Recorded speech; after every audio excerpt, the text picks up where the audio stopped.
Empezamos entonces. Nosotros dijimos que hoy vamos a conocer a la Evita eterna, o a la Evita después de Evita, hablando del amor después del amor, Evita después de Evita. Y lo vamos a hacer visitando primero a un autor que nosotros queremos que ustedes tengan como conocido, no sé si todos lo conocen, que es Rodolfo Walsh. ¿Por qué empezamos por él? Porque Evita fue muy visitada después de Evita. Fue fue una persona muy presente. Tanto su cadáver, ustedes lo saben ahora, está de moda ese tema por la serie Santa Evita, su cadáver como su leyenda, lo que de boca en boca contaban las familias, por los altares que habían surgido antes de su muerte, a partir de su enfermedad, altares que estaban en toda la ciudad, en todos los barrios, con velas, con todo lo que significa un altar. Casi estiro de nuevo el mate. Con todo lo que significa un altar. Eso había empezado antes de su muerte, siguió después de su muerte, fueron altares clandestinos.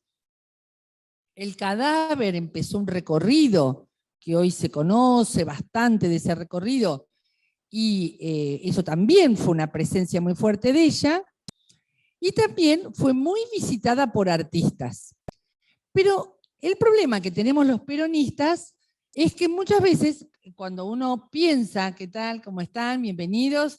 Pueden sentarse por allí, acercarse a una silla allí. Cuando uno piensa, si yo les dijera a ustedes, ¿quiénes hicieron obras artísticas de Evita? ¿En cuál piensan primero? Ustedes pónganlo en el chat y nosotros lo decimos acá. ¿En cuál piensan? ¿En qué obra artística piensan? Santa Evita ahora por la serie. ¿Los que somos más grandes? No. Yo no me refiero a ustedes que son militantes formados. Me refiero a si uno le preguntara al hombre o la mujer común, ¿sé quién? No. Voy a hacer bien la pregunta. Si yo preguntara al hombre y de mujer de barrio, ¿no hay sillas, chicos? Al hombre, a mi mamá, a mi papá, a mis hermanas que no militan, le pregunto, ¿qué obra artística existe que representa a Evita, a Eva Perón? La ópera de Madonna. No estoy hablando de nosotras militantes, que estamos más preparados, que hemos leído a Walsh, que hemos leído La razón de mi... Estoy preguntando, una obra artística... Nacha Guevara también. ¿Cómo? Nacha Guevara también la representó.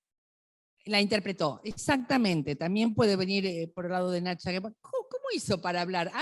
Se puede, bueno, está bien, está muy bien. No, es que yo los había silenciado. Se me escapó, Horacio. Si querés... No. Bueno, vemos, porque capaz... hagamos una cosa, si no hay ruido ambiente, y si ustedes son prudentes en el uso de la palabra, los dejamos abiertos. Si lo hacemos así al estilo como hizo Horacio recién, como comentarios frente a preguntas mías rápidas, probemos. A ver, sacarles a todos el silencio. En el chat, te cuento, están diciendo cosas. No sé si lo ves el chat. Lo que pasa es que no lo veo. ¿Me pones el chat, Pau? Santoro, están diciendo varios.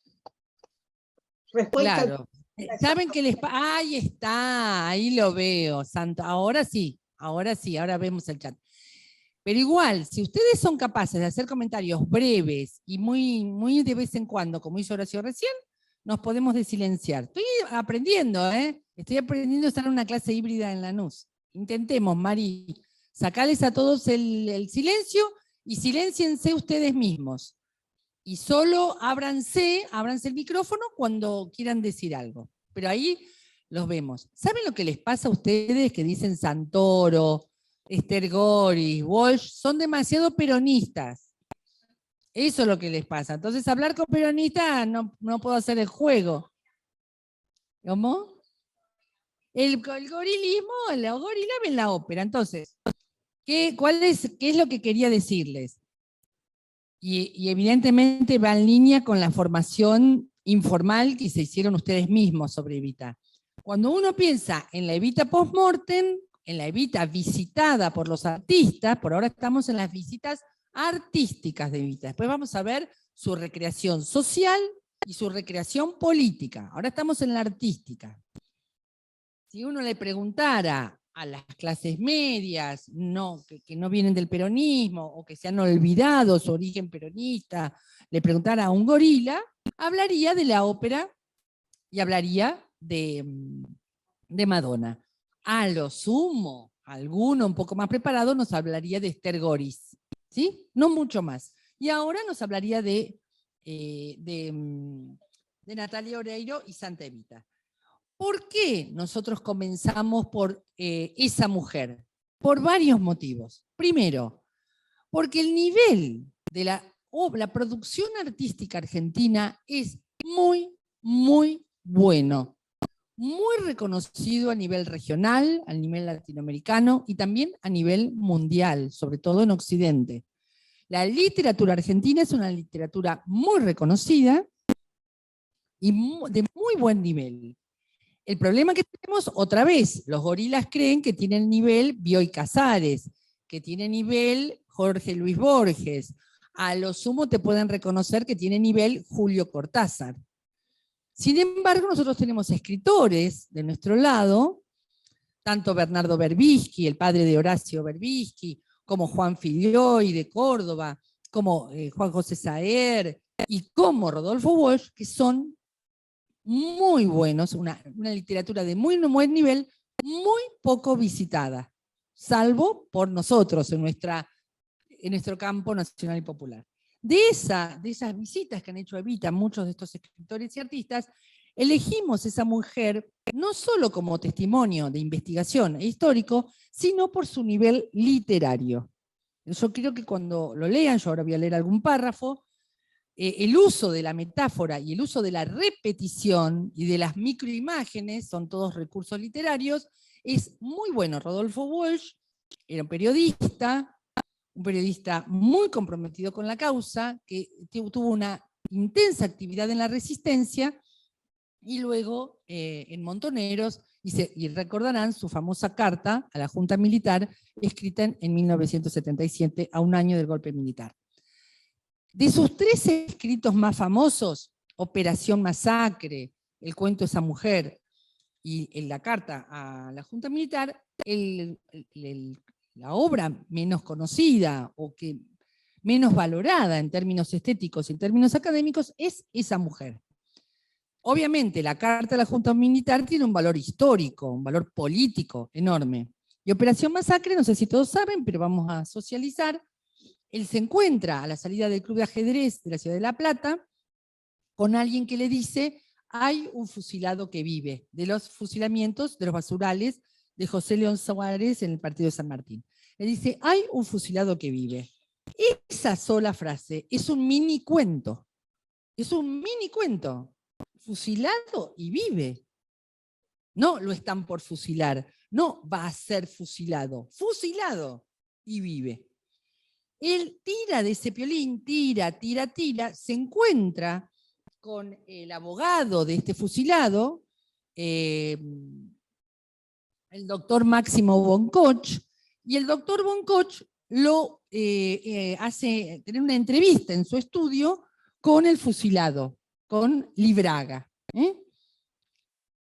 Libraga le cuenta su historia a Rodolfo Walsh. Él tira del hilo de esa historia, encuentra otros fusilados que vivían, y de ahí nace Operación Masacre. Operación Masacre es un libro escrito con su ayudante, un ayudante de él en las investigaciones, que era su pareja, una estudiante jovencita, Enriqueta Muñiz. Juntos hacen la investigación, hacen todas las entrevistas, y Operación Masacre, de alguna manera, voltea el ciclo de dictaduras militares de este país. Empieza de menor a mayor. Es un texto que empieza a circular en muy pocos círculos, empieza a ser cada vez más conocido, y devela para la sociedad, para el gran público, lo sangrienta que había sido la revolución libertadora o la revolución fusiladora a partir de lo que denuncia Rodolfo Walsh.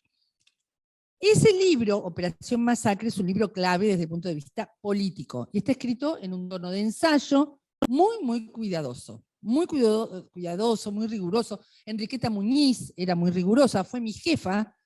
Enriqueta fue mi jefa en el diario La Prensa, era una mujer muy precisa y estaba muy enojada con Walsh, muy enojada por la falta de créditos. Le hace un agradecimiento en el prólogo y nada más cuando era una coescritora de Operación Masacre.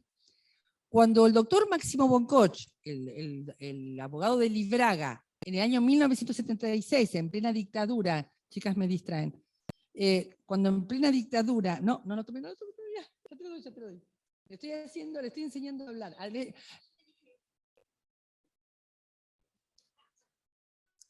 No le estoy enseñando a hablar, le estoy enseñando a dar clase. Es más largo entonces. Toma. Cuando Máximo Boncoch, en plena dictadura, un hombre muy adinerado, se va de vacaciones con toda su familia a Rusia, detrás de la cortina de hierro, al volver lo detienen en Ezeiza, año 1976. Y Máximo Boncoch dice, ¿por qué me detienen? No había nada, él tenía los pasaportes en orden, todos los permisos para viajar. Y el militar que lo detiene le dice, usted hizo caer a un gobierno militar, ¿cómo no lo vamos a detener? Ese es su pecado, ¿no? Porque el libro de Rodolfo Walsh cierra el ciclo de Lombardi, cierra el ciclo de la revolución fusiladora. Esa mujer, que es el siguiente texto y es la siguiente investigación, tiene otra situación. Él comienza una investigación y lo que escucha le da náuseas.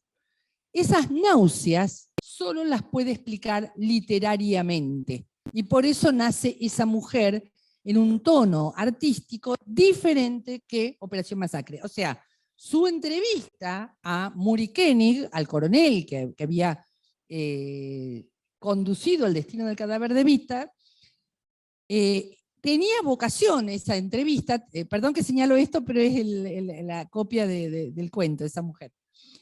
Tenía esa entrevista que le había pedido, era una primera entrevista de un derrotero de entrevistas que él pensaba hacer en la misma línea que había hecho Operación Masacre. Las náuseas que esto le provoca, el asco que le provoca lo que escucha, etc., dice, acá quedó, recordarán la frase final, no sé quiénes lo han podido leer, recordarán no, esa mujer es mía, dice Muri Koenig, pero él dice, salgo derrotado, pensando que tendré que volver o que no volveré nunca. No volvió nunca, ya está. Y la potencia del cuento está en que literariamente vos te das cuenta de todo lo que pasó. Después les dije que les iba a hacer notar la calidad literaria. Él no era solo periodista, él era escritor, hay que reivindicarlo como escritor. No solo el tratamiento de los diálogos, que es maravilloso, sino, les dije, utiliza un recurso que es la enumeración. Es muy difícil usar la enumeración, pero fíjense esta enumeración. El edificio huele vagamente a sopa en la cocina, colonia en el baño, pañales en la cuna, remedios, cigarrillos, vida, muerte. Y hace otra enumeración muy interesante que retoma pares de colores que él había estado relatando a lo largo de, sobre todo cuando relata cómo era intermitente el cartel de Coca-Cola. Los que somos más grandes nos acordaremos de aquel cartel eléctrico de Coca-Cola. Y dice, el coronel está de pie y bebe, fíjense esta enumeración es hermosa, hace varias de estas. Y bebe con coraje, con exasperación, con grandes y altas ideas que refluyen sobre él como grandes y altas olas contra un peñasco y lo dejan intocado y seco, recortado y negro, rojo y plata, que eran los colores que él había nombrado por el cartel de Coca-Cola. Nos ubicamos perfectamente en la década del 60. en la descripción de los edificios, de los colores, de los carteles, de las bocinas de los autos. Ubicamos perfectamente allí, y en esta Evita absolutamente escondida, que nadie sabía dónde estaba. Este puntapié inicial del valor artístico de la figura de Evita es retomado muchísimo, muchísimo, no solo por lo más conocido, que es Stergoris, las canciones, la ópera, por supuesto, Santa Evita, la investigación de Tomás Eloy Martínez, que mil disculpas, esto es muy superior a la investigación de Tomás Eloy Martínez, muy superior, y la verdad que habla muy mal de Tomás Eloy Martínez no dar cuenta de este cuento en Santa Evita. Habla muy mal de él. Cuando uno, tanto en el método científico como en lo literario, retoma algo que alguien hizo antes, lo tiene que citar. Lo tiene que citar. ¿Tá? Así que bueno, eso me enoja mucho de Santa Evita, que no retome este cuento. Pero esto de alguna manera inaugura, aunque no se supiera en aquel momento, inaugura todo lo que es el derrotero artístico de Evita. ¿Qué otros derroteros va a tener Evita? Va a tener un derrotero social en la resistencia, es el santo y seña de la resistencia, es la palabra prohibida por aquel decreto famoso, es la figura presente en la poesía No me olvides, de Arturo Jaureche, es la figura presente en los altares escondidos de las casas. Socialmente ya tiene una presencia fantasmal y muy potente, muy sólida. Su prohibición, la prohibición de su nombre, la prohibición de su memoria, la prohibición de sus altares, generan lo que Foucault llama la producción de sentido de lo no nombrado, de lo no dicho. Hay mucha producción ahí, socialmente. Y políticamente pasa a ser la figura que eligen los jóvenes, hayan leído o no mi mensaje, que seguramente no lo estudiaron como nosotros, pero es la figura que intuitivamente o con conocimiento de causa eligen como la figura de la revolución. Si Evita viviera, sería montonera. Si Evita viviera, sería socialista, sería lo que soy yo en la revolución que estoy soñando. ¿Sí? Bueno, esta presencia de Evita en lo social, en lo político y en lo artístico se mezcla todo el tiempo y recorre tanto la década del 60 en estas catacumbas, en este lugar de lo no dicho, en esta producción simbólica, se reivindica claramente en los 70 con la juventud y su militancia más revolucionaria, tiene su desaparición en todo el periodo dictatorial, como todo el peronismo, y reaparece con fuerza en la democracia muchísimo más estilizada. Mucho más estilizada y deshumanizada, que era alguna de las quejas, si ustedes recordarán, que tenía Pancho Pestaña en la primera clase, ¿no? Esa sensación de que se había como estilizado tanto la figura que había perdido humanidad, carnadura, política, pasión, etc. Este recorrido que hace hasta este momento, que es mucho más conocida, este recorrido es un recorrido que todos podemos comprender muy rápidamente, pero que tiene consecuencias artísticas o culturales, consecuencias políticas y consecuencias sociales, que vamos a charlar ahora. El primer ejercicio que vamos a hacer, esta fue mi introducción, el primer ejercicio que vamos a hacer es que cada uno de ustedes piensen, los vamos viendo en el chat. Ahí está deshabilitado el chat. A ver si se puede habilitar el chat, porque pareciera que... No, sí está el chat, ¿eh? No, Está. se me había escapado, ya está. Muy bien, gracias, Mari. El primer ejercicio que vamos a hacer es ¿cuándo ustedes se enteraron y cómo de la existencia de una mujer llamada Evita? Vamos a hacer un ejercicio de memoria personal. ¿Cuándo fue la primera vez? ¿Quién fue? ¿En qué momento fue que ustedes tienen una memoria de que se enteraron de que había alguien llamado Evita o Eva? Ahí vamos, alguien empezó a acordarse. ¿Quién más? Tenemos un voluntario, 2, 3, 4, 5 voluntarios por acá, con esos me alcanzan. Estate ahí en el sillón. Ah, vas a cambiar. Muy bien, vas a girar. Ah, pero qué modernos que estamos. Vamos a ver allá, así organizo la clase. Vamos a ver allá cuántos se anotan para decir cuándo conocieron a Evita. ¿Se anota alguien? A ver, ¿hay alguna levantada de mano? Horacio, ¿y quién más? Estamos, 6. 6 relatos, vamos, muy breves, 1 minuto cada uno. Adelante. Empezás vos, sí.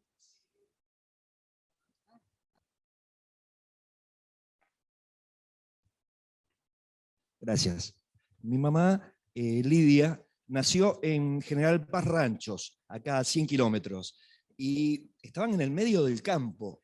Y eran 11 hijos, mi abuela viuda, y nunca se olvidaban esa máquina y esas telas que les llevó la Fundación Eva Perón allá, al medio del campo, al medio de la nada.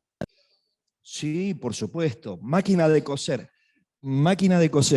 y géneros, eran géneros, ella decía, europeos, ella tenía un nivel de calidad, mi mamá es de familia alemana, ¿no? Y conocían esto, pero habían escapado de la guerra, y Evita le devolvió la dignidad del trabajo y aún de la calidad de las ropas, ¿sí?, que podían tener.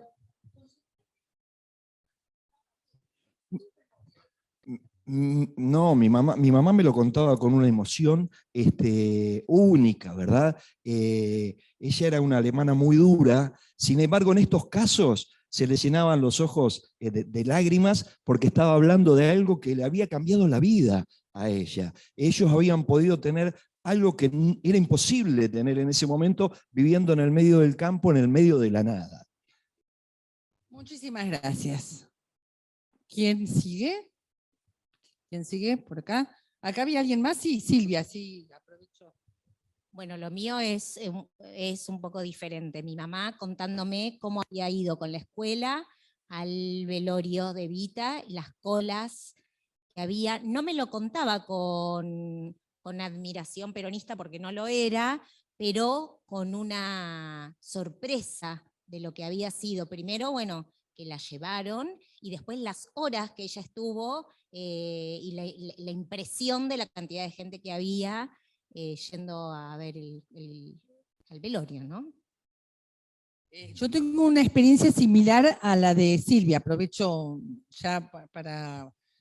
el primer libro que cae en mis manos, leía todo lo que caía bajo mis ojos, yo lo leía. El primer libro que cae en mis manos sobre Evita es La mujer del látigo. Un libro que escriben las gorilas, las mujeres gorilas, en la Revolución Libertadora. Y yo recuerdo estar en el living de mi casa, un pequeño living, una casita de trabajadores, de clase trabajadora de La Plata. Yo recuerdo estar leyendo La mujer del látigo, además de ser pésima la factura literaria, y yo ya me daba cuenta, porque tenía 12 años, supongo, 13 años, y me daba cuenta cuando algo no estaba bien escrito. Lo que yo recuerdo de mí en ese momento es decir, esto no puede ser cierto. No puede haber una mujer tan mala. No puede ser. Hay algo del orden de que no era verosímil. Ustedes saben que la literatura tiene un valor que se busca mucho, que es la verosimilitud. Vos podés ubicar una historia en Marte, o una historia en Saturno. Mientras sea verosímil, mientras todo el universo que creás, el caso del Señor de los Anillos, está todo inventado, pero es verosímil. Todo, está todo inventadito y cierra.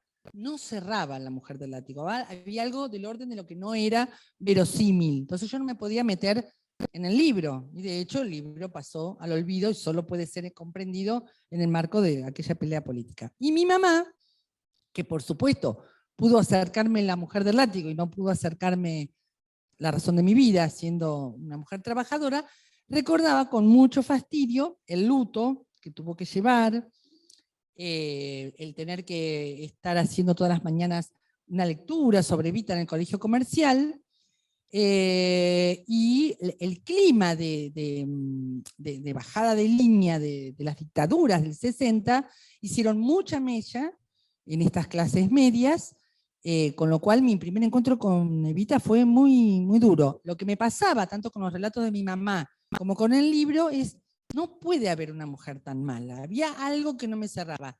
Y lo de mi mamá, que hoy se lo sigo diciendo, era más lo que le pasaba a ella, su relato era lo que le pasaba a ella antes que el relato sobre la persona. O sea, digo, la verdad que tu directora era una hija de puta, pero tu directora del comercial, porque después me empezó a relatar más, que las gritaba, las retaba, si salían de fila, las ponía en penitencia.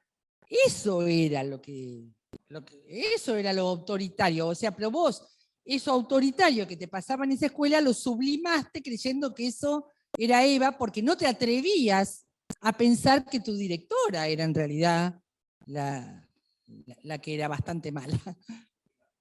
La mujer del látigo era la directora, claro. Bueno, yo tenía 6 años cuando muere Perón y pocos meses después, para noviembre, retorna el cadáver de Evita a Argentina. Y me acuerdo que fue como una discusión familiar fuerte, porque mi papá decidió que íbamos a ir a recibirla. Y fue fuerte porque en mi familia, hasta el día de hoy, gracias a Dios, no hay muertes. O sea, fallecieron, yo solamente perdí a mis abuelos, todos mis tíos, todos mis padres, o sea, es una familia de larga vida. Entonces se instaló en casa la discusión de que cómo vamos a llevar a las nenas a ver una muerta. Y para mí fue muy, muy fuerte, y fue muy fuerte para toda la familia, porque mi hermanita tenía 1 año y medio, casi 2, y mi papá se la puso acá sobre los hombros. Y en un momento dado estábamos sobre Avenida Libertador, cerca de la Quinta de Olivos, era noviembre. Ahora me fijé la fecha, fue el día de la militancia peronista, el 17 de noviembre, de ahí llega el 16, el 17 es cuando se hace como esa entrega simbólica, pasa el cadáver frente a nosotros, y fue para mí, ahora que lo recuerdo, ¿no? Fue como la potencia de esa vida que estaba ahí presente, pasando frente a nosotros, porque no estábamos nosotros solos. Había un montón de gente, digamos, no era una decisión alocada la de mi papá, no era yo la única nena que estaba, había un montón de chicos como yo, con sus padres en ese momento, y estaba la televisión, obviamente, y fue muy, muy gracioso porque durante días y días se vio a mi papá con mi hermanita, a Babucha, porque hubo como un plano que fue así como muy simbólico, que yo siempre pensé, bueno, por ahí algún día lo podemos llegar a rescatar, no lo volví a ver nunca más.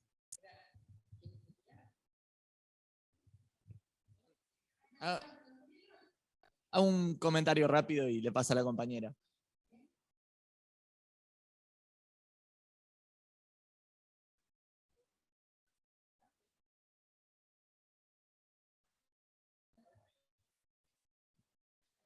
Bueno, hago un comentario rápido de mi primera situación con Evita. Fue en la casa de mi abuela, la cocina. Estaba la imagen de Evita, ella era muy católica, eran muy católicos mis abuelos. Y yo le pregunté, digo, era chico, no me acuerdo bien cuántos años tenía, pero se me hizo la imagen que era una virgen. Estaba la virgen y estaba Evita. Y le digo, ¿qué virgen es? ¿Qué sé yo? Me dice, no, es Evita. Y me dice, todo lo que tenés acá, o sea, toda esta casa, la casa de tus viejos, es gracias a Evita y a Perón, ¿no? Y esa es la primera imagen que yo tengo. O sea, como que surge de ahí todo, digamos, de mis abuelos, viene esa bajada de línea del peronismo, y de Evita como imagen con la Virgen, ¿viste? Cortito. Bueno, lo mío comenzó, siempre fuimos peronistas en mi casa, pero no sabíamos que mis abuelos eran. Cuando fuimos a Santa Fe, que falleció mi bisabuela, mi abuelo sabía que yo militaba, sí. Acá, ahí. Y mi abuelo sabía que yo militaba, era la única nieta que militaba, porque siempre fui como media, para ellos, rebelde yo. Pero me lleva a la habitación de mi abuela y me dice, bueno, este ropero es para vos, y no lo entendí. Cuando lo abro, adentro tenía los tesoros de Eva, cuadernos, tenía los zapatos que le habían dado a mi abuelo, y todo imágenes. Y dentro de un baúl también había recortes de diario y libros y un manual que daba Perón. Me dijo mi abuelo, bueno, estos son los tesoros para vos, los tengo guardados, por eso tengo un montón de cosas pero no sabía que mi abuela era tan peronista porque no se hablaba. Se nota que las mujeres no tenían ese derecho o no se podía, algo pasaba. Eso es lo que a mí me motivó más a ver por qué mi abuela o por qué en mi casa no se hablaba o mis abuelos no hablaban, pero mi abuela era súper peronista. Ella decía que ella era de Evita, siempre, pero no, me motivaba eso. ¿Por qué tapaban tanto? ¿Por qué tenía todos esos recortes adentro de ese baúl? ¿Faltaba alguien más por aquí? Dale, vamos con vos y ya vamos al chat de ustedes y ya vamos a Horacio. Bueno, mi recuerdo es sencillo, también simple, de la casa de mis abuelos maternos. Un diálogo en el que nombraban a Evita en mi primera niñez. Y nombrarla al pasar, digamos, porque mis abuelos eran religiosos y no había imágenes políticas. Y escuchar que decían, Evita, y Evita al abuelo, el abuelo. Y yo pregunté, en mi niñez preguntaba, y el abuelo la quiere mucho, Evita. Y en mi niñez, ahora no relaciono bien, pero seguramente habré dicho dónde está, dónde vive. No, Evita vivía cuando el abuelo era niño, porque mi abuelo había sido cartonero de Lanús, una familia de inmigrantes italianos, pero de mucha pobreza. Entonces el recuerdo que él tenía, y por eso voy a hacer un paralelismo con Cristina y con su gobierno también ahora, es esa transición entre su extrema pobreza y ese sentirse sujeto de derechos políticos, que en su ternura, lo que él sentía en su corazón, el que fue mirado, y que pasó de recolectar cartones en la calle a ser sostenido en una escuela y fue inspector del municipio y tuvo un trabajo y tuvo muchos hijos y pudo darle su casa propia. Ese era su recuerdo en su corazón.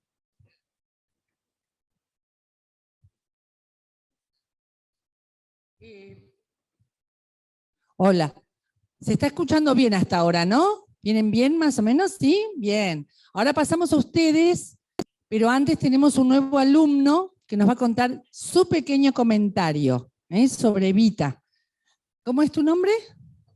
Juan Pablo nos va a contar que vino con sus hermanos al curso, nos va a contar sobre Evita. Bueno, yo la conocí en una cena familiar y mi papá, o sea, me contó que era como una mujer muy potente, asociada al pueblo y muy humilde. Entonces, también él contaba que Cristina era como lo más parecido actualmente a lo que fue Evita hace años. Y bueno, yo la tengo como una imagen similar a Cristina actualmente. Bueno, ya se darán cuenta que tenemos trasvasamiento generacional, ¿no?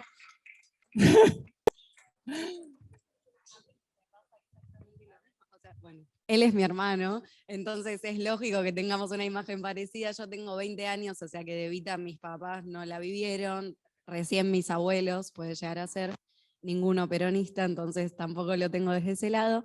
Y mi papá, que es fanático kirchnerista, y él dice que no es peronista porque todavía no se da cuenta que es peronista, él dice que es kirchnerista de Cristina, y entonces es peronista de Evita, nada más. Entonces en mi casa siempre la imagen de Evita salió porque Cristina se parece a Evita. Es la única forma. Lo que pasa es que me estás spoileando la segunda parte de la clase, así que lo vamos a dejar ahí ese comentario, que no me la spoileen. Ahí tenemos 2 manos levantadas, estaba Horacio, son 3 comentarios, 4, muy breves, pero voy a leer primero el chat. Si me lo podés girar el chat, porque hay uno que no lo llego a ver bien. Vamos a leer el chat primero, rápido. Ahí. Libreta cívica teníamos las mujeres. Fue mucho más tarde, posterior a que no había más servicio militar, porque antes los hombres tenían libreta de enrolamiento, exactamente. La libreta cívica recuerda a Evita. Después Leila nos dice, la conocí por mi abuela materna, me contó que había ido a verla a Buenos Aires en representación de su curso y les regaló el viaje de egresados del secundario a Chapadmalal. Y Pilu nos dice, la conocí porque acompañé a mi abuela a votar y en ese acompañar me contó gracias a quién podía votar y me mostró su foto que tenía desde siempre en su billetera. Yo tenía 11 años. Gracias, Pilu, gracias a los que chatearon. Vamos entonces con Horacio, Paula Visco y la compañera que tiene levantada la mano que no llegó a leer el nombre, Silvina Otazú. A los tres les pido mucha brevedad. Empezamos por Horacio. Bien, ¿me escuchan? Sí. Sí, sí. Sí. Bien, lo mío puede ser en algunas etapas, pero lo voy a hacer breve. Solo el momento en que la conociste. Sí. Eso no tiene etapas, eso es un golpe. Yo tenía 15 años y empecé a trabajar en un taller metalúrgico que se llamaba Barbieri, que estaba en Lanús, y entré como aprendiz en ese taller. Y en ese taller, a pesar de que venía de una familia, sí, podría decir antiperonista, porque sobre todo mi papá era radical balvinista. Y bueno, en ese taller, yo con 15 años, cuando abríamos la puerta de donde estaban los tarros para tomar el mate cocido, en el horario de 10 a 10:30, había una foto de Evita. Y ahí empecé a preguntar por qué. Y ahí el delegado, que también se llamaba Horacio, me empezó a relatar, mirá, estábamos en plena dictadura militar del 76. Bien. Entonces me dijo, silencio, mirá, de esto queda acá, esto es como nuestro altar. Esto es como nuestro altar. Se abría ese roperito donde estaba el mate cocido y qué sé yo. Bueno, eso cuando yo tenía 15 años. A los 18 años fui a trabajar. No, ya está, Horacio, ya está. Ah, bueno. No, porque... ¿Cuándo fue la primera vez que escuchaste hablar de Evita? Y es excelente lo que contaste. Quedémonos con la primera impresión, Horacio. Perfecto. Dale. Bien. Porque el juego era ese. El juego era ese, la primera vez. Sí. La primera vez y está muy bien relatado. Perfecto. Vamos con Paula Visco. Paula, te escuchamos. Bueno, vamos con Silvina Otazú mientras Paula prende su micrófono. A ver si vos las habilitás, Mari, a ver si pasa algo. Están habilitadas, tienen que... No me permite hablar, dice. A ver, ahí Silvina, dale.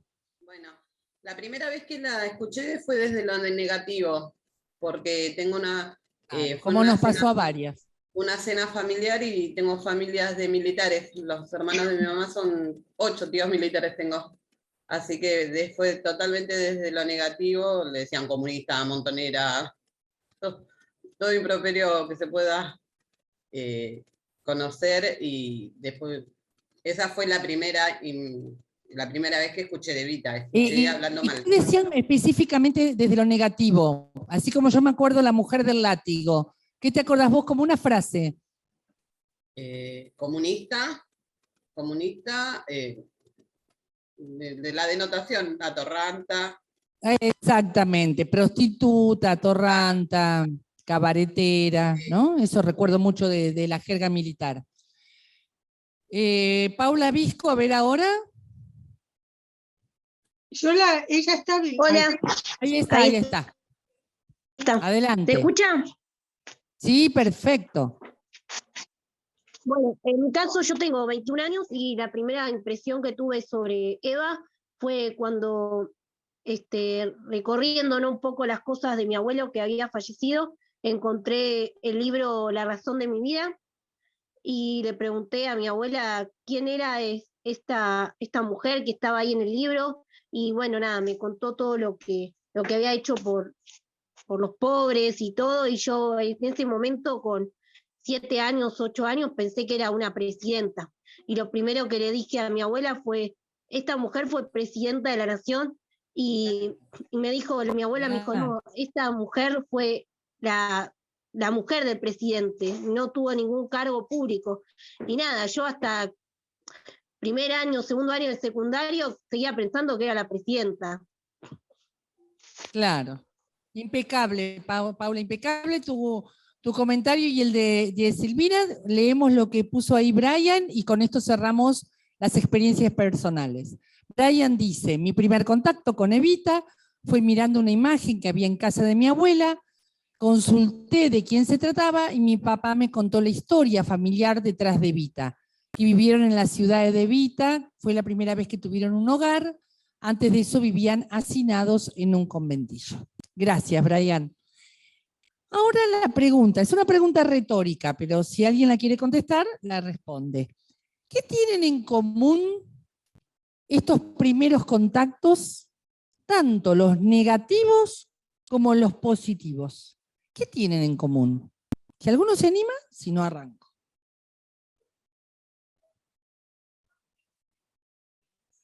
Son desde la emoción, dice Abril, son impactantes, los recordamos, la recordamos, tienen ideología. Mari, ¿qué querías decir? Yo creo que son desde haber prohibido toda mención de Evita, lo que sale son desde la oscuridad de no saber nada, de no... Bien. Lo que todos están diciendo hoy, y a mí me llama la atención, yo que la vivía Evita y que fui a la Quinta de Olivos, hay un montón de cosas que aparecieron después de que los kirchneristas ocuparon el poder, porque ese silencio duró, yo diría, hasta hace relativamente pocos años. Muy bien, muy bien. Marcaron un antes y un después, que Eva no se olvida, dice Paula Visco. ¿Algún comentario más? Bueno, lo que pasa es que lo mío va a ser un comentario más teórico, más desde la teoría política. Lo que tienen en común todos los comentarios es que Evita está instalada en la conversación social. Desde la teoría social y la teoría política, uno lo que busca siempre, ustedes saben que la gran expresión de la cultura o el gran instrumento de la cultura es el habla, la lengua y el habla, sobre todo el habla. Y ese habla genera una conversación social y la conversación social genera la sociedad, los grupos sociales. Es la conversación lo que hace que haya un grupo social. Entonces, lo que aparece con claridad es que Evita, aún desde la prohibición, aún desde la anulación, aún desde la violencia simbólica y real que se hizo sobre su cuerpo, etcétera, etcétera, etcétera, Evita permaneció en la conversación social. Y acá no estoy haciendo ninguna alusión a si permaneció porque me regaló la casa en Ciudad Evita, o nos dio la casa, o porque nos dio la máquina de coser, o porque era la mujer del látigo. Estaba en la conversación social. ¿Qué otra característica tiene la Evita para permanecer tanto en la conversación social? Solo lo voy a decir superficialmente, ustedes tendrán que ir a investigarlo porque este curso es demasiado breve para esto. Evita padece o sufre una muerte joven. La muerte joven siempre es una muerte que genera muchísima reflexión, tanto social como política. Tanto muertes de artistas, como muertes de dirigentes, como, bueno, uno piensa en Jesucristo, aunque en realidad en la edad de los 33 de Jesucristo no era una muerte joven. Pero digo, me acordé por los 33 años, ¿no? De ambos. Pero los 33 años de Jesús no es muerte joven. Los de Evita sí, por la época. Pero sí los 33 años de Evita era una muerte joven. La muerte joven tiene muchas connotaciones culturales, filosóficas, sociales y políticas que acá no vamos a ahondar, pero ese elemento también juega en su presencia como su permanencia en la conversación social. ¿Sí? Y lo tercero que la hace tan presente en la conversación social es la polémica que ella instala respecto de quiénes éramos. Y por lo tanto, cuál era el proyecto de país. Si ella hubiera seguido la línea de proyecto de país que traía la República Conservadora, podía darse la muerte joven, podía darse su belleza, podía darse ser la esposa de un coronel, podía darse que fuera actriz y no se iba a dar su permanencia. O sea, la polémica política que ella instala respecto del modelo de país y de quiénes éramos, y a qué llamábamos Argentina y ser argentinos, forma parte de su permanencia en la conversación social. Si no hay polémica, las conversaciones sociales se apagan. Las conversaciones sociales se sostienen por polémicas. Así que ya estoy spoileando lo que viene después, ¿no? Cuando vengamos al presente. Entonces, repasando, ella se instala en la conversación social a partir de su posición política, se instala a partir de la muerte joven y se instala a partir de una memoria colectiva que tenía siempre una experiencia de vida, sea por la positiva o sea por la negativa. La experiencia de vida estaba presente, porque ella no solo había pensado, sino que había accionado. Y por lo tanto había manuales, había cuadernos, había máquinas de coser, había memorias de abuelos y abuelas frente a esa casa, máquina de coser, se dan cuenta, ¿no? Esto de lo material, esto no lo quiero volver a repetir porque ya lo dimos en las 3 clases anteriores, había un pensamiento que era acción. Entonces, muerte joven, polémica, instalación en la conversación social a partir de su tremenda potencia como pensamiento-acción. Tanto una acción que dio lugar a una conversación a favor y dio lugar a una conversación en contra. Voy a tomar lo que acaba de decir Mari respecto de que no creamos que esto es así desde que ella murió. Digamos, los mitos crecen. Los mitos crecen. Ventajas y desventajas de los mitos. Ventajas. Superan la conversación generacional y se trasladan de generación en generación. Los mitos. Desventajas de los mitos y las figuras sagradas.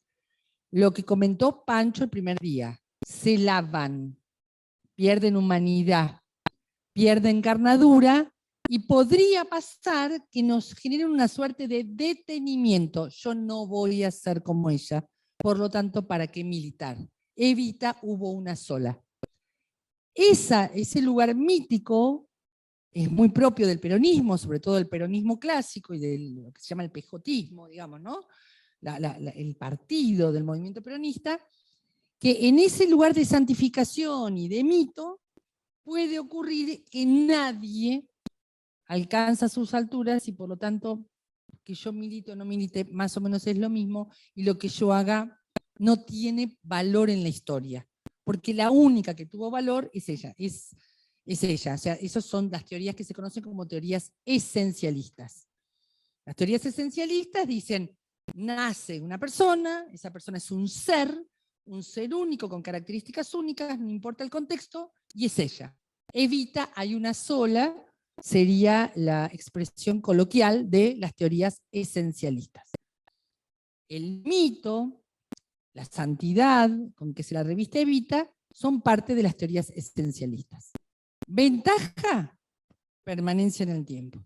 Desventaja, yo no llego a esas alturas, mi militancia tiene menos valor, nadie es como ella, desde ese lugar de nadie es como ella, yo agarro el evitómetro, en este caso, en vez del peronómetro, agarro el evitómetro, nadie mide como ella, se invalida cualquier potencia militante. Esa es la desventaja. Y la segunda desventaja, ya la dijo Pancho, es se lava la figura, se la estiliza, se le saca humanidad. ¿Sí? ¿Vamos hasta ahí? Bueno, esto es el primer comentario. Está en la conversación social.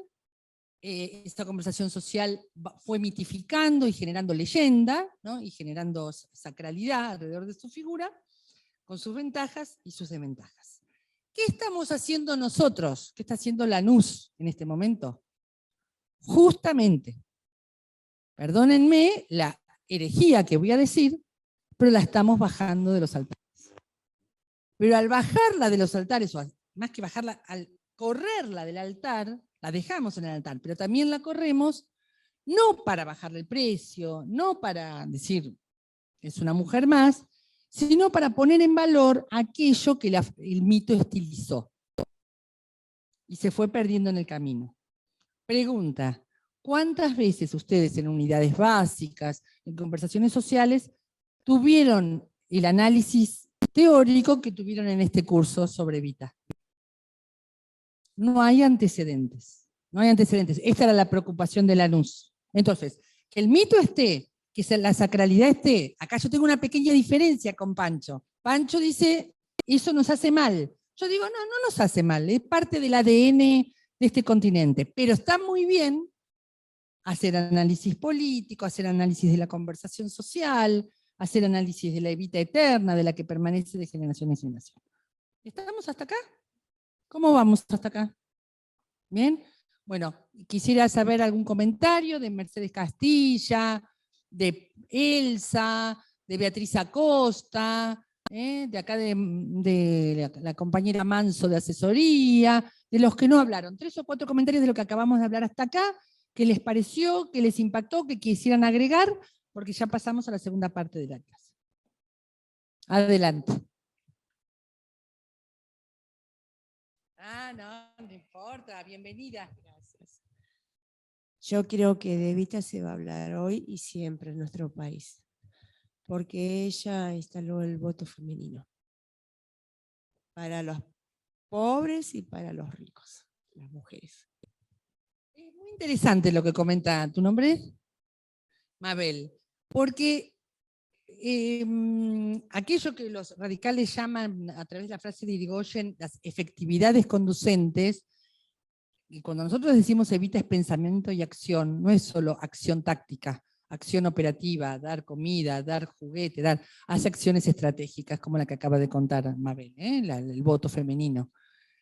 Así que yo creo que igualmente se va a hablar por eso y por muchas otras cosas de ella, porque ya entró en una categoría de personaje histórico, ya es un sujeto histórico de la historia de este país, y por lo tanto, a partir de allí ya está instalada en la conversación académica también. Mejor dicho, está en la conversación social, está en la conversación cultural, está en la conversación política, la estamos instalando en la conversación académica donde estaba ausente. Y sí coincido con lo que acaba de comentar la compañera, que el voto femenino no puede faltar de la conversación académica. ¿Quién más? Adelante, Mercedes.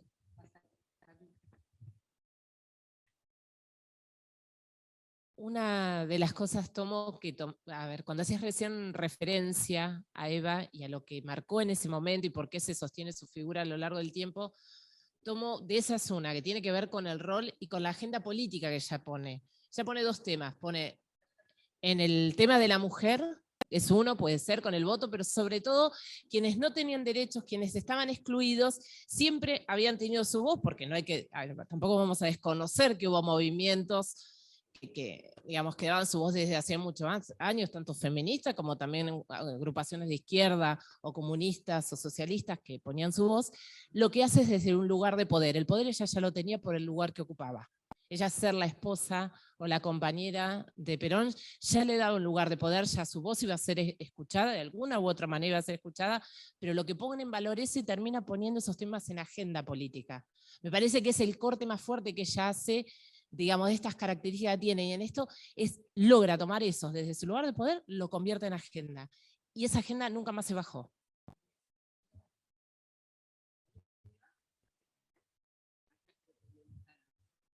Esto que dice Mercedes me parece interesante. ¿Se acuerdan de que Perón, su alianza con Perón le otorga capacidad política? ¿Se acuerdan? A su pensamiento, le otorga capacidad política. Yo no sé si nosotros podemos decir quiénes fueron las primeras damas. Hacer una lista de primeras damas argentinas. Evita la reconocemos porque usó ese lugar para una agenda específica. Es la agenda la que permanece, que es la que empezó a nombrar Mabel.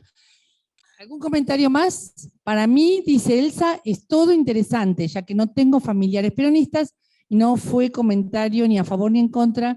Acá voy conociéndola. Bueno, ¿ves qué importante fue instalarla en la conversación académica? Mira vos, gracias Elsa, gracias por eso. ¿Alguien más? ¿Algún comentario más de los que no hablaron en el Zoom? Si no, pasamos a la segunda parte. Sí, muy breve, dale. Fuimos de vacaciones a Córdoba, La Falda, la calle Dem, la principal, me atiende una viejita con acento español. Y me empezó a hablar, obviamente porque yo le dije quién era, ¿no? Me empezó a hablar de cómo le había salvado Evita la vida a ellos en España. Ellos iban a buscar de los barcos para poder comer. Estaban muertos de hambre en Europa. Transformó no solamente en agenda interna, sino en agenda internacional, Evita. Gracias, gracias. Otro dato más. Muy bien, gracias. Lo que fue su experiencia europea y la solidaridad con la Europa de la posguerra. Gracias. El compañero retomo esa idea.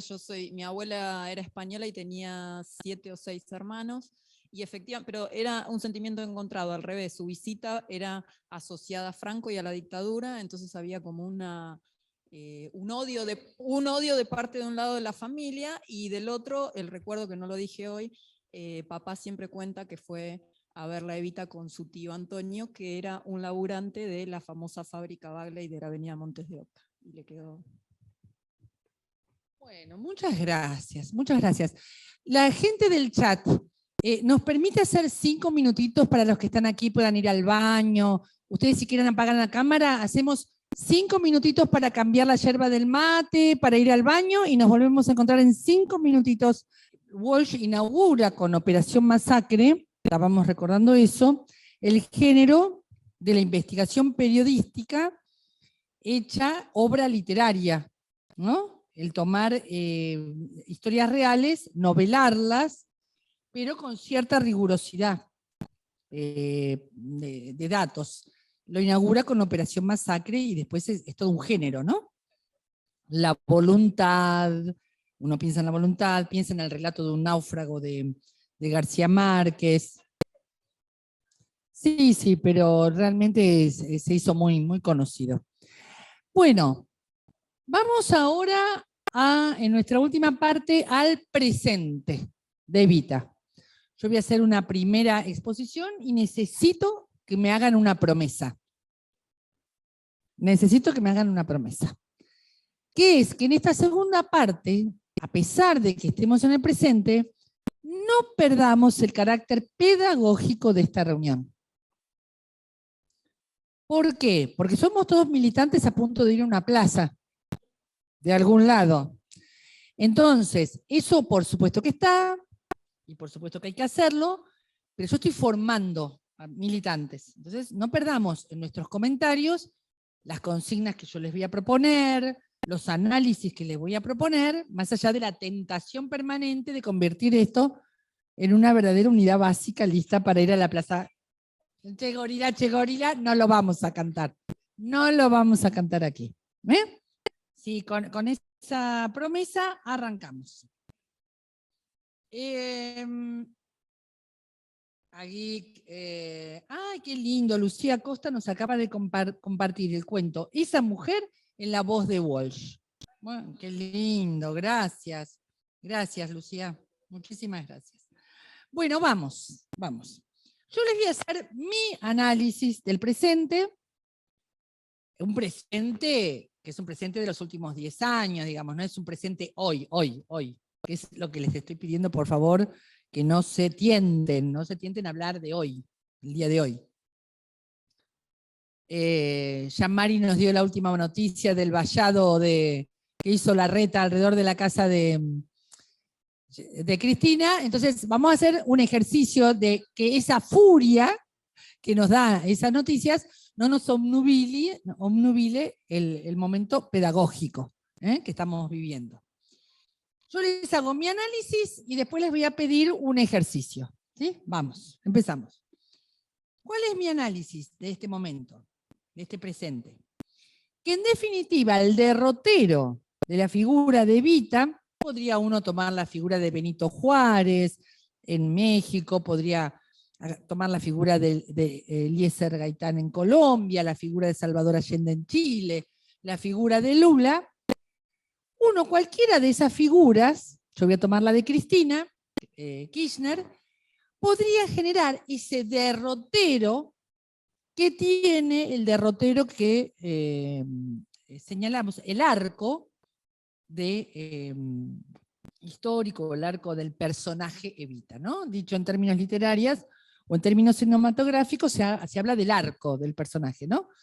Su inicio, su cenit y su despliegue posterior, pero ya con menos energía, ¿no? Muerte, posteridad, ¿no?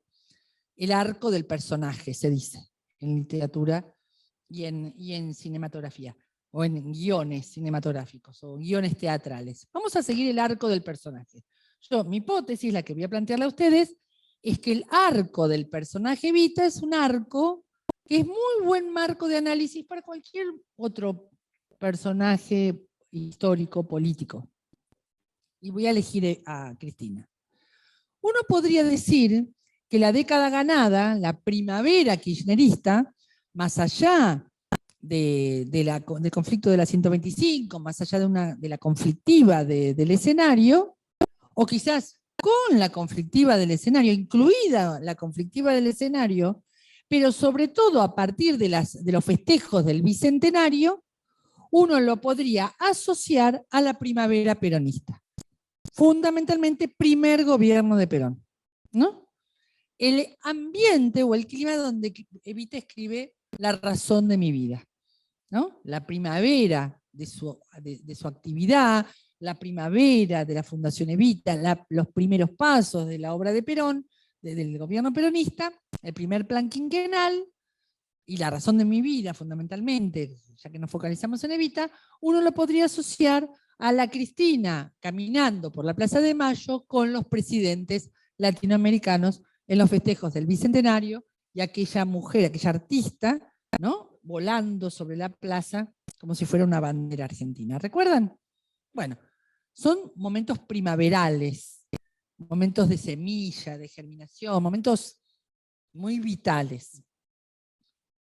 Luego viene un momento más estratégico en Evita, frente a los escenarios de la conflictiva, frente a la conflictiva del partido militar, de la oligarquía, que empieza a aprender a lidiar con el peronismo y empieza a organizarse frente a esa sorpresa que fue el peronismo, necesitan movimientos más astutos, más inteligentes desde el peronismo.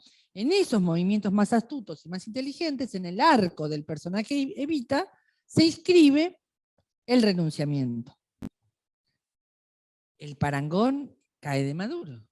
¿Cuál fue el movimiento estratégico de retirada como movimiento astuto para seguir en el poder de Cristina? Su discurso de aquel sábado a la mañana diciendo: le he pedido a Alberto Fernández que me acompañe como presidente en la fórmula que integraremos juntos. Ese es el momento estratégico del arco del personaje Cristina, muy estratégico, tiene las mismas características que el renunciamiento de Evita, en el sentido de quisiera estar adelante, pero no le sirve a mi movimiento que yo me ponga adelante. Si yo me pongo adelante, perdemos, ¿no? Así que el paralelismo es muy, muy fácil de hacer. Y el tercer momento, la canción desesperada de Evita, la canción humana de Evita, mi mensaje, donde dice más sí, yo digo todo,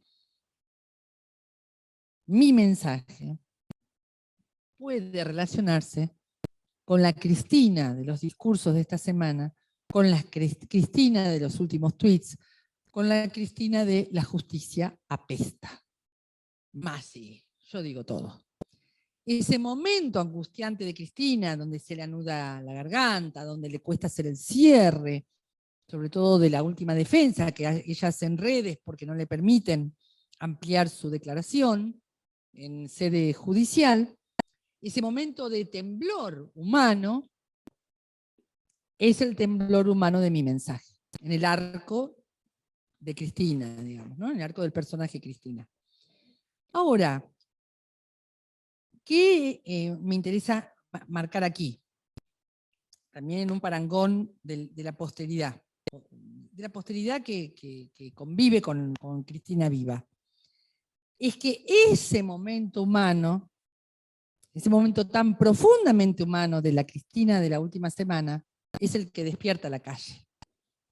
ese momento humano de Evita muriéndose despierta los altares. No es la Evita estratégica, no es la Evita de la primavera la que genera oleadas míticas alrededor de su figura, sino el momento del quiebre, de lo humano, de lo frágil. La aparición nuestra, la aparición del movimiento en Uruguay y Juncal, en la casa de Cristina, tuvo muchísimas razones políticas, muchísimas razones racionales, estratégicas, pero la verdad que allí estuvo la política como pasión, como emoción. ¿Se acuerdan? El amor como categoría política. Fue el amor el que movió eso. Y ese amor dialogaba con su fragilidad. Entonces, la fragilidad no es ausencia de capacidad. Yo necesito que se entienda esto. La fragilidad está en el orden de lo humano. Está en la condición humana, no es, qué pena, ahora Cristina está frágil. No, querido, Cristina es una persona de carne y hueso. Evita tenía cáncer, se nos moría. La fragilidad es inherente a la condición humana, no es un accidente de la condición humana. Y como es inherente a la condición humana, es inherente a la condición política. La condición política es una condición que tiene entre sus elementos constitutivos la fragilidad humana. Pero esa fragilidad humana no es lo importante. Lo importante es qué haces con la fragilidad humana. La fragilidad humana puede llevarte al retiro. San Martín pensando en la chacra en Mendoza, ¿recuerdan? Antes de cruzar los Andes. Perón diciéndole, Chinita, nos vamos a vivir al campo, antes del 17 de octubre. O sea, vos con la fragilidad o te retirás para cuidar tu propia salud, o te retirás para vivir el cuidado de tu cuerpo, o lo que fuera, ¿no? Frente a la fragilidad humana de Cristina, no voy a entrar en detalles porque es una figura que todos conocemos y sabemos por dónde viene su fragilidad, que no es solo propia, sino también de su entorno familiar más próximo. Esa fragilidad, ella la reconvierte o hace una relectura de su fragilidad en términos políticos y la convierte en una acción política.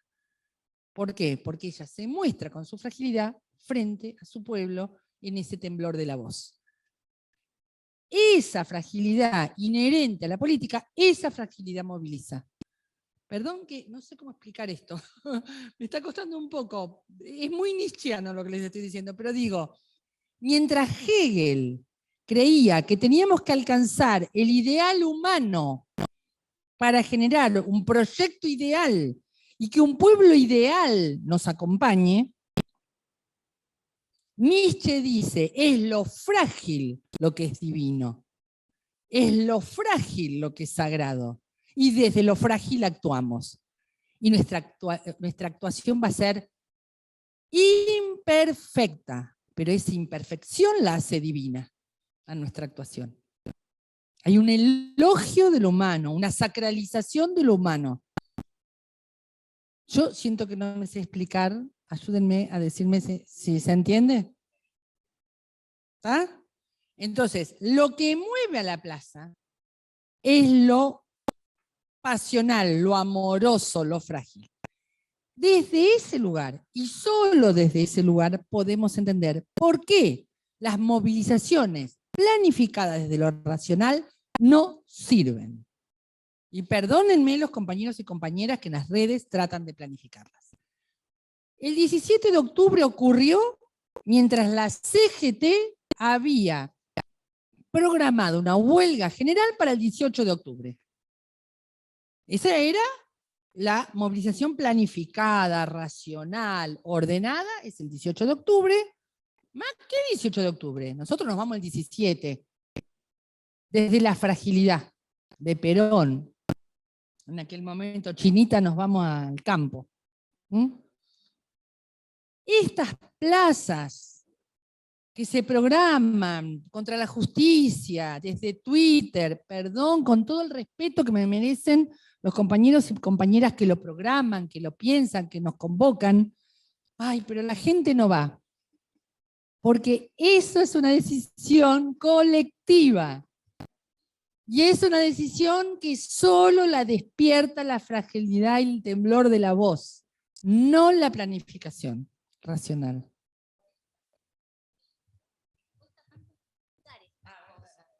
No, que yo siento que también cuando los medios tienen información de que va a haber una movilización y qué sé yo, quizás también hasta planifican el modo de decir no vayan, va a llover, esto, qué sé yo. Sin embargo, cuando pasan estas cosas, tienen que vallar. Es decir, no tienen nada para decir, no lo pueden explicar, no lo pueden nada. ¿Cómo? La muerte de Néstor, gracias, gracias. Bueno, la muerte de Néstor, decime algo más frágil que morir. Y también es muerte joven, porque hoy, 60 años, es muerte joven. Y tuvo un impacto electoral, absolutamente de acuerdo. Pero digo, gracias por traerlo de la muerte de Néstor, porque está en la misma línea del arco del personaje Néstor Kirchner, y en ese arco la fragilidad fue una potente producción política. Más fragilidad que morir, bueno, lo mismo que Evita, ¿no? El cáncer y la muerte. Dale. Que justo eso que estabas diciendo de que te está costando decirlo, creo que tiene que ver con el peronismo ya tiene algo de inenarrable, algo que no se puede decir, algo que pone en cuestión el lenguaje porque hay justamente, es una política con sentimiento. Claro, es el título de La razón de mi vida es eso. La razón de mi vida es un sentimiento para Evita, es algo que vino de antes de poder ponerlo en palabras. No me acuerdo qué más quería decir, pero bueno. Gracias. Recordame tu nombre. Anotá el minuto, Mari, estas palabras de Joaquín, porque en la edición de mis redes va a estar este comentario del compañero, de Joaquín. Es maravilloso este comentario. Lo inenarrable. Y dijo Silvia Steinberg, lo que no se explica, lo que no tiene explicación. ¿Está? Entonces, cada vez que sientan esta decepción, tristeza, porque el pueblo no se moviliza, porque los militantes están quietos, no hagan lecturas simplistas. El pueblo no se va a mover para calmarles la angustia a ustedes. El pueblo se va a mover cuando haya una angustia colectiva, una fragilidad humana que lo mueva. No es cuando ustedes estén desanimados y tristes y enojados porque la gente no se moviliza. No es ahí que se va a movilizar. Esta ansiedad de nuestros compañeros militantes, che, estamos muy quietos, y no es la medida de tus caderas. Pasó con el 2x1, gracias. Ahí hay otro ejemplo. Pasó con el Bicentenario. Pasó con el Bicentenario. Digo, hay algo del orden de lo inenarrable, inexplicable, que pasa cuando pasa. Pasa cuando pasa. Y solo lo podemos explicar medianamente después. Pasa cuando pasa. Entonces, cuidado con la reducción racional de nuestros procesos políticos. Menos tratándose del peronismo. Menos. Cuidado con los reduccionismos desde el pensamiento clásico grecorromano, digamos. Cuidado. Porque es desde ese lugar que nos sentamos en nuestra zona de confort, frente a nuestras redes, a decir, ay, el pueblo está muy quieto, los militantes están muy desanimados, no salen a la calle, qué mal. ¿Quién sos? Dirían las redes. ¿Quién sos para medir vos cuándo tiene que moverse o no moverse un pueblo? ¿Quién sos desde la comodidad de tu living, de tu cocina, y de ese pequeño cuartito que tenés en Twitter o en Facebook? Ah, no, yo voy a convocar porque el pueblo está muy desmovilizado. No convoques desde ahí. No convoques desde el lugar peyorativo del pueblo. El pueblo se va a expresar cuando quiera, no cuando vos te angusties. ¿Está? Me es muy difícil explicar todo esto porque se sale completamente de los cálculos racionales clásicos, lo que estamos hablando. O sea, necesitábamos hacer todo el arco del personaje, llegar a la fragilidad y poner a la fragilidad, no como un accidente. Qué lástima que Evita se murió joven, qué tremenda la muerte de Néstor, qué terrible lo que le pasa a Cristina con el Laufer. Sí, digámoslo, qué tremendo, qué lástima, pero es esa fragilidad desde la cual hacen política, con sus enfermedades, con sus persecuciones, con sus muertes hacen política. No somos ángeles, no somos semidioses, no hacemos política desde el lugar perfecto. Hegel, discúlpanos. Disculpas, Friedrich Hegel. No logramos ni el pensamiento ideal, ni la síntesis perfecta, ni el proyecto político perfecto, ni la movilización perfecta, no. Pero esa fragilidad que Hegel intentaba superar desde el idealismo, esa fragilidad hace política. Y la hace que vos, Hegel, te caería de traste si la vieras. Si vieras la esquina de Juncal y Uruguay, Hegel, plena Recoleta, y en tus mejores sueños, Hegel, in your face, Hegel.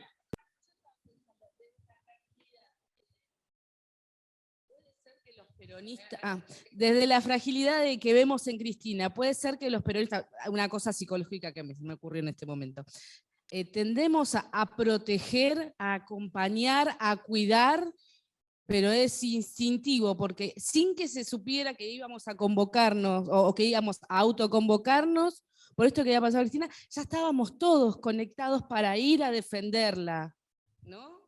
Lo que dijiste es excelente. Hay una tendencia a proteger, dijiste, cuidar, acompañar. Eso es el amor como categoría política. El amor se instaló como categoría política y no es instintivo. No hagan esta diferencia tan propia de los 90 de inteligencia racional, inteligencia emocional. La inteligencia es racional, emocional al mismo tiempo. Las operaciones de la inteligencia son operaciones que recuerdan, que pasan por el corazón. Entonces no es instintivo, no es intuitivo, no es nuestra parte animal. Es algo constitutivo del ser humano pensar desde el amor. Perdón, Marx, perdón, disculpas. Vamos a leer un poquito el chat. A ver, ayúdame, Paulita.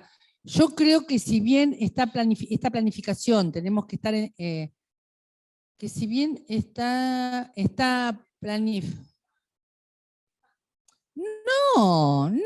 No te confundas, no, hay algo que se entendió mal mío de Ramón. Las plazas de hoy son consecuencia de la semana que tuvimos. No se convocan desde la planificación, Ramón. Perdón, quiero aclarar esto para que no se quede con una mala idea el compañero. Los banderazos de hoy no fueron planificados hace un mes. Son consecuencia de lo que pasó esta semana. Para ir a Juncal y Uruguay, yo estuve desde las 5 de la tarde mandando WhatsApps el primer día de Uruguay y Juncal. Pero era una planificación situada la mía. Le estaba pidiendo al sol que atardeciera, le estaba pidiendo al sol que se pusiera, porque el sol se estaba poniendo. O sea, los planificadores corrimos atrás del hecho político. Los banderazos corren atrás del hecho político, del cuidado, del abrazo y del amor. No, Ramón, no le bajes el precio a los banderazos de hoy. Perdón si se entendió que yo despreciaba todo lo planificado. Lo planificado tiene que ser situado. Los banderazos son planificaciones situadas en el hecho político de la movilización de esta semana. Así que si Ramón me ayuda poniendo en el chat si se comprende mi idea, le agradezco porque no quisiera que se quedara con una mala idea. ¿Vieron que era difícil explicarlo? ¿Vieron que era difícil? Espera que sigo leyendo, disculpas. Natalia dice, cuando presentó su libro en la rural y nos enteramos sobre la fecha, se desbordó la rural. Mirá qué lindo recuerdo. Perdón, Hegel, pero esto es Latinoamérica. Gracias, Brian. Ramón, estoy hablando de lo que convocaba el doctor Ramos Padilla. Bien, sí, yo me refería a esas. Creí que te estabas refiriendo a los banderazos de hoy. Me refería a ellas. Yo no digo que Ramos Padilla no tenga que hacer lo que está haciendo. No digo que Jorge Rachid no tenga que hacer lo que está haciendo, y cada compañero que quiera hacer una convocatoria que la haga. Lo que estoy diciendo es que eso es complementario, en todo caso, de los hechos políticos que crean los pueblos. Ahora bien, a veces pasa que los Ramos Padilla convocan en el mismo momento en que el sol se pone. Y en ese momento se combina la movilización popular y la convocatoria planificada. En otros momentos no. En otros momentos van sincopadas. Hay una, otra. Yo en ningún momento dije está mal hacerlas. Lo que dije es que desde ahí no se producen los hechos políticos. Los hechos políticos los producen los pueblos, en los momentos, lugares, condiciones, y por la chispa que ese pueblo elige. Pensemos en Chile y los pingüinos, los chicos de la secundaria, saltando los molinillos de los subterráneos.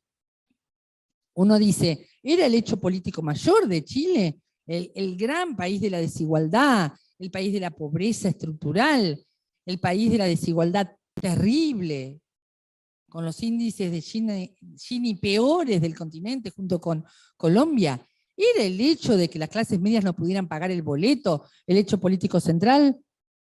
La verdad que desde el punto de vista racional clásico no, pero desde el punto de vista de los pueblos sí, porque esa energía juvenil convocó al resto de detrás.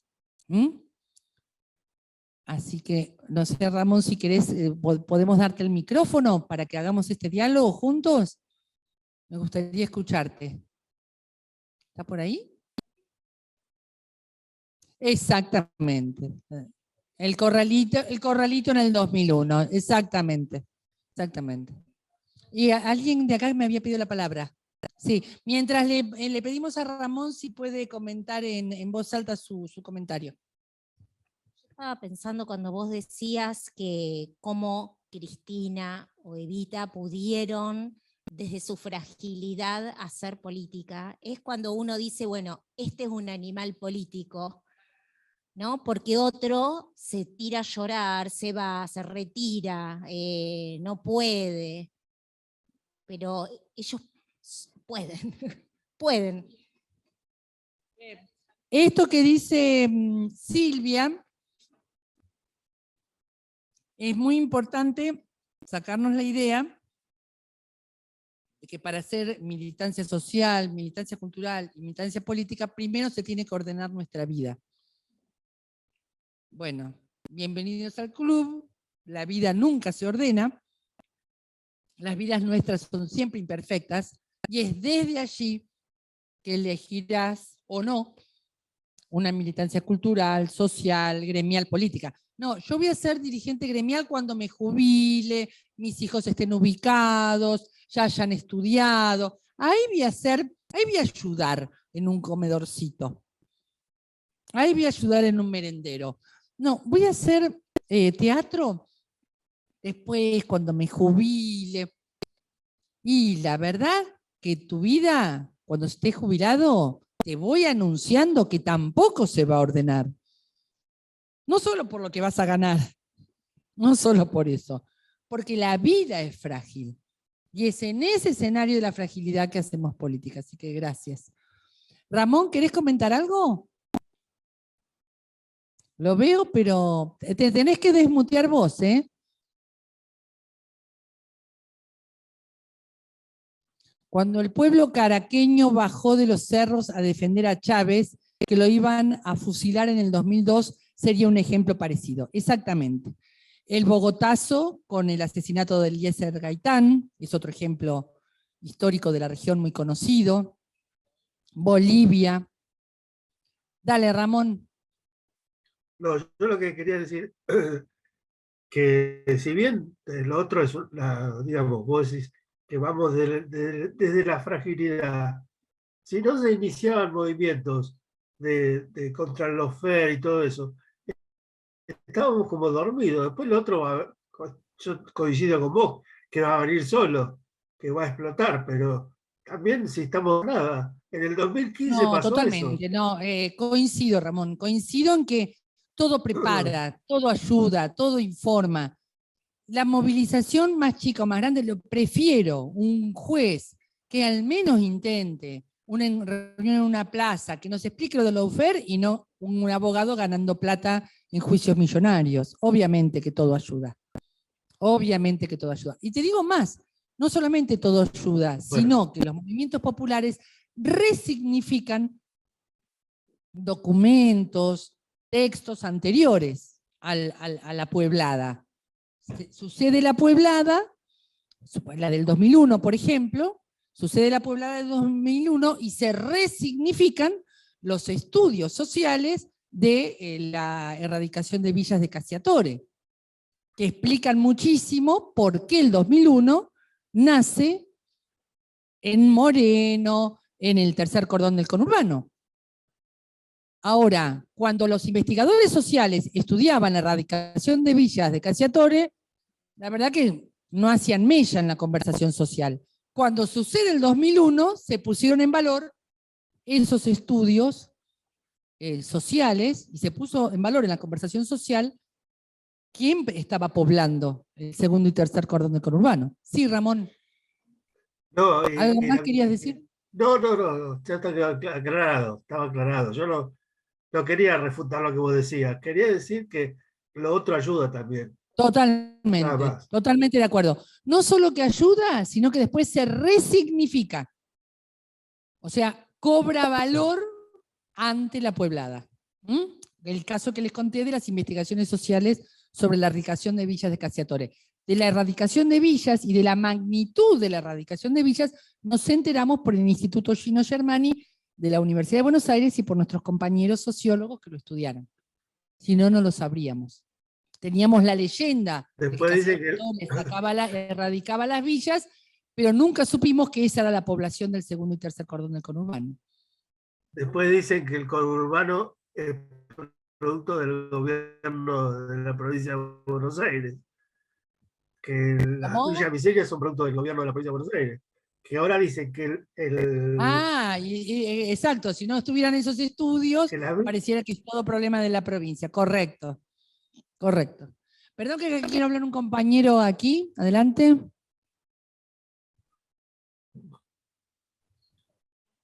Sí, sumado a esto que decía el compañero y unido a un ejemplo que pusiste, que fue el tema del 17 de octubre, la CGT estaba dividida en dos en ese momento. En mi organización, de la cual soy parte del Consejo Directivo NUTA, funcionaba la CGT porque Evita todavía no había donado el edificio actual de la CGT. Y la discusión fue todo el día 16 hasta las 23:45 que se logró por los peronistas, que todavía no existía el peronismo, ¿no?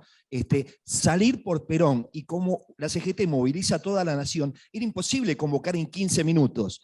Entonces, por eso que se tiró para el día 18. Pero desde acá del conurbano, desde La Plata, de Loma, de Avellaneda, salió el movimiento obrero inmediatamente. Pero esa fue una discusión de todo un día de la CGT número 1, que funcionaba en Moreno 2969. Gracias por el dato histórico. Gracias por el dato histórico, pero nunca te voy a perdonar que no hayas nombrado a Berisso como lugar de salida de los trabajadores y trabajadoras. Bueno, gracias por el dato.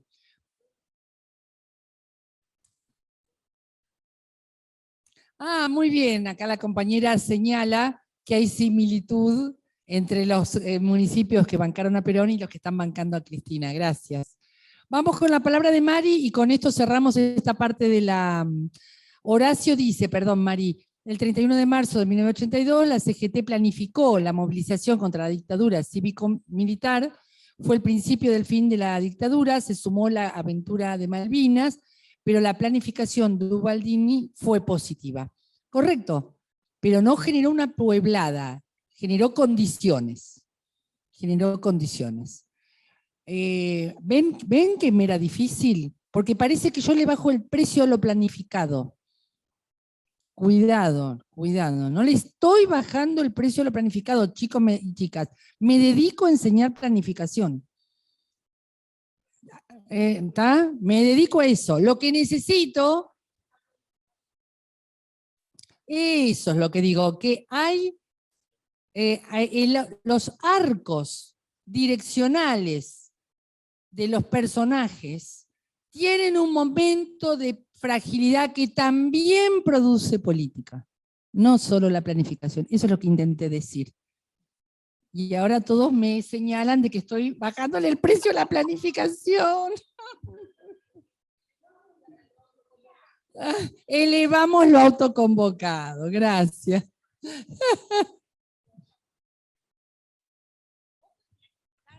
Lo que quieras, cuando manejas grupos de educación popular, de lo que sea, hay una magia en un momento del grupo que si querés te la podés adjudicar, pero no es por vos, es por el grupo.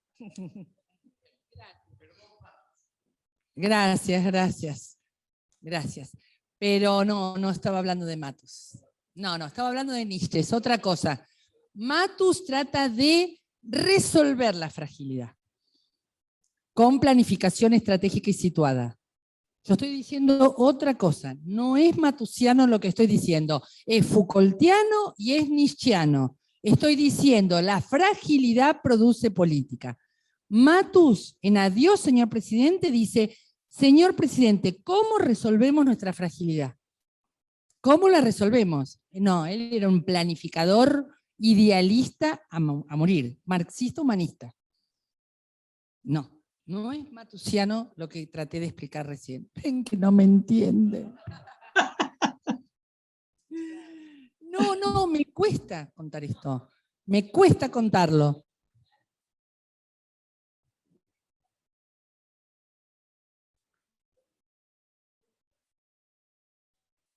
Sí, pero ese pulso de la política, cuando lo querés racionalizar, si lo racionalizás desde los planificadores clásicos y aún desde Matus, hay algo que se te escapa, que es lo frágil produciendo política. Bien.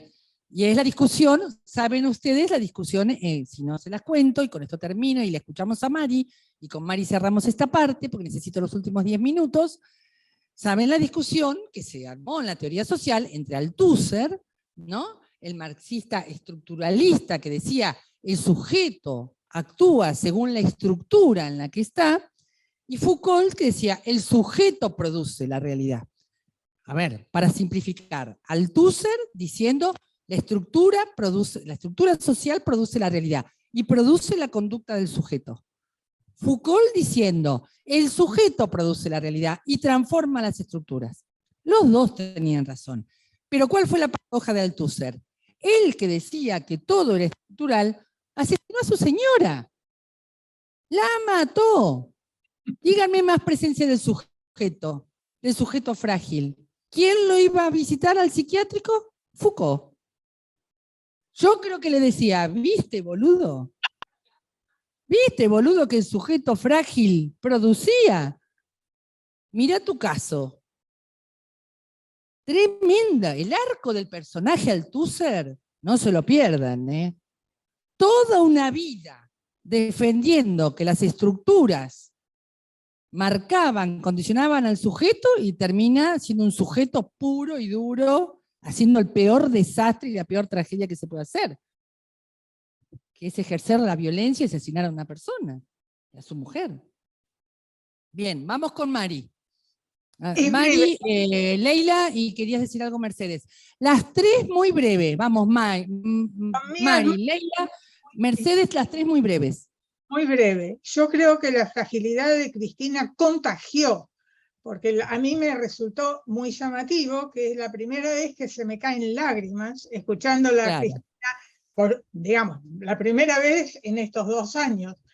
Porque ese es el... Mari, lo que decís es clave, la fragilidad te regresa a vos al plano político. Vos también podés hacer política con tu fragilidad.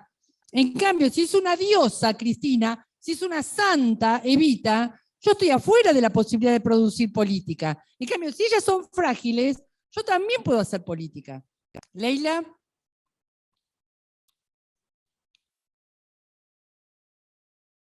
A ver. Espera que te desmuteen, ¿eh?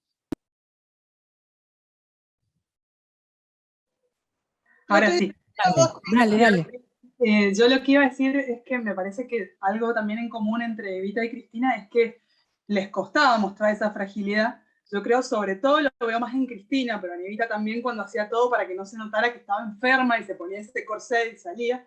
Yo creo que en Cristina, que está en otra época, que tiene otra trayectoria y que es una persona también muy fuerte desde lo intelectual y desde ese rol en el que se construyó, creo que esa fragilidad se escapa. Eso es lo bello también, ¿no? Que no es, como vos decís, Claudia, no es algo planificado y que hasta les resulta difícil, pero cuando emerge espontáneamente desde lo humano, es lo que enciende esa dama que decía. Así es. Pero en eso no se diferencia de Evita, ¿eh? Se parece. Ella también se pone sus corsets y sus tapados de piel, que es su belleza física, el orden de su vestimenta, su maquillaje. Ella también esconde su fragilidad como Evita. Y cuando emerge, listo. Yo también hago política porque soy tan frágil como ella, lo que hablábamos recién con Mari. Vamos con Mercedes y con esto terminamos esta parte. No, era decir que además de la fragilidad, se da en un contexto y es con un mensaje. No es que las vemos a las dos frágiles ante la nada misma, es ante el mensaje que están emitiendo y la fragilidad ante ese mensaje que nosotros reaccionamos. Para mí no es solo la fragilidad, podría estar contando otra cosa, otra situación y no va a generar la misma reacción. A ver, todos y todas conocemos personas frágiles. Yo dialogo todas las mañanas con la fragilidad de mi madre y eso no produce política pública. Es la fragilidad de un sujeto político. Sí, gracias por eso. Bien, nos quedan los últimos 5 minutos. 6 minutos. Les voy a pedir a los que están en el Zoom que lo pongan en el chat y a los que están aquí vamos a circular el micrófono y vamos a decir una palabra que represente, una palabra o una frase que represente aquello que aprendieron de este seminario. Vayan pensándolo. No el día de hoy, sino las 4 clases. ¿Qué aprendieron? Y por favor, los que están presentes, pasen un papel con el nombre de todos. Alguien que empiece a circular un papel, por favor, empezás vos, Abril, para tener el presente y a los que están en el Zoom, pongan su nombre en el chat para que Mari pueda pasar lista, digamos. Mientras hacen eso, vayan pensando una frase o una palabra con la cual puedan resumir lo que aprendieron de este seminario, ¿sí? Ahí empiezo a leer, después de los nombres,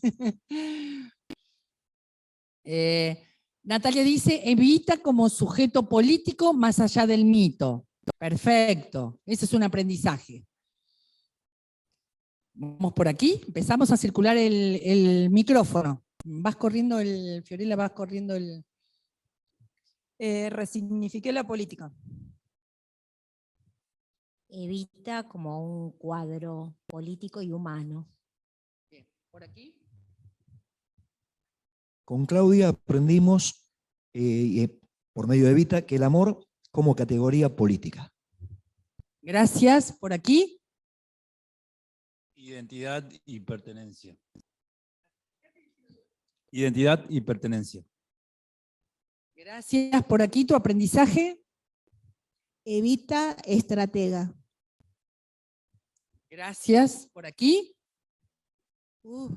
Pensé que iba a empezar por allá. Yo me quedo con la felicidad, ¿sí?, propia como eje de la militancia de Evita. Muchas gracias. Vamos por aquí. Los aprendizajes por aquí. A ver, adelante Joaquín. Vos también. Evita humana y cuadro político. La particularidad que tiene Evita, que pone la piel de gallina a todo el pueblo argentino. Yo aprendí que con amor también se puede ser estratega. Evita viva es historia en movimiento. Aprendí sobre el pensamiento situado y el amor como categoría política. Impactó más que aprender, impactó releerla y encontrar, al conversarla, nuevas miradas sobre los textos de ella y sobre lo que tiene que ver con ella. La fortaleza que da la política. El amor como categoría política y Evita eterna. Bueno, que me enseñó que la política no solo es fuerza y poder, sino también es una fragilidad y renacer desde el amor.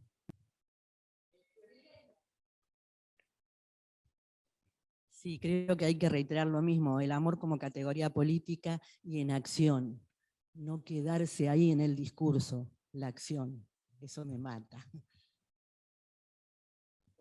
Y yo aprendí a sentipensar a Evita desde el amor y también desde la estrategia. ¿Me ayudás con el chat, Paula? Vamos. Descubrí a Evita como una estratega situada desde el amor como categoría política, precursora de muchas políticas actuales y teorías científicas. Me dio herramientas, supongo que el seminario, para pensarnos como militantes del campo nacional y popular, amor, estrategia, pensamiento. ¡Qué lindo!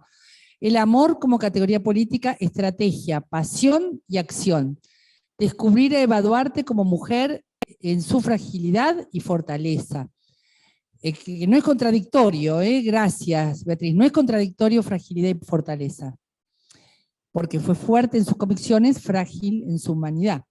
Evita eterna por su sentipensar actuar latinoamericano, qué lindo.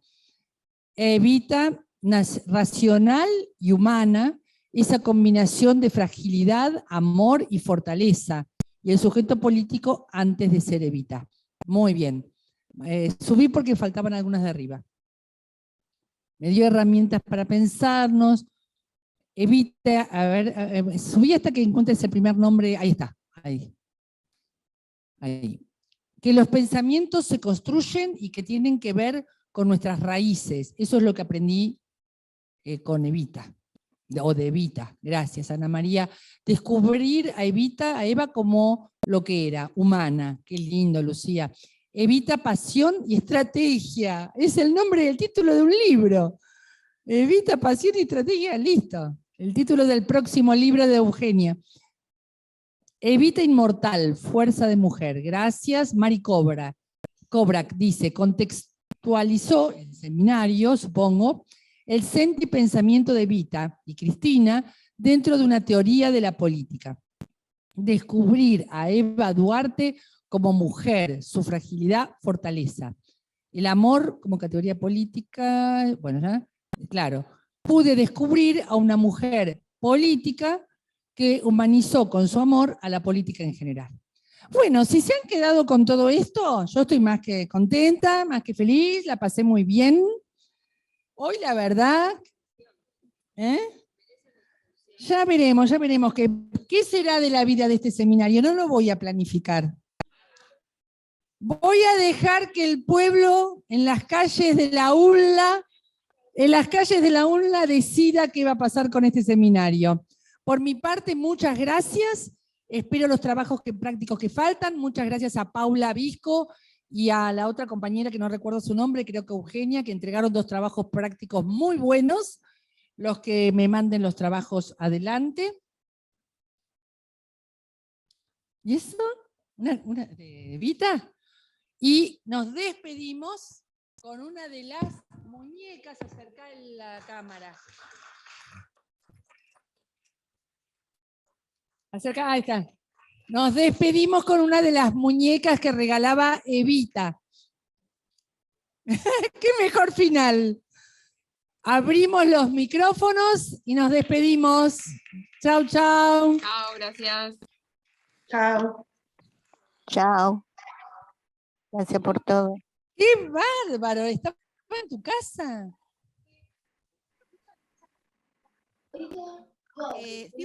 Siempre me gustaban las muñecas negras, ¿no? Desde ya. Y yo tengo algunas muñecas antiguas, poquitas. Iba caminando y encontré un montón de cosas así tiradas, junto con frasquitos de condimentos que seguramente pertenecían a alguna abuelita que había fallecido, junto con ropa. Y miro así y empecé a verla descuartizada. Primero una piernita, pues yo la uní, yo la reconstruí mal, está mal hecha. Pero fue muy emocionante porque yo quería encontrar la cabeza, que fue lo último que apareció, y estaba completa. Y la verdad que me volví llorando a mi casa. Yo estuve en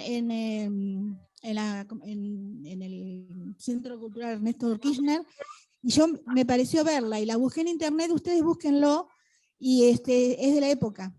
Estoy prácticamente segura. Y después les mando una foto de los camiones, los camioncitos que regalaban para los niños, porque lo tengo en mi casa también, que de casualidad apareció. Así que bueno, después les mando la foto.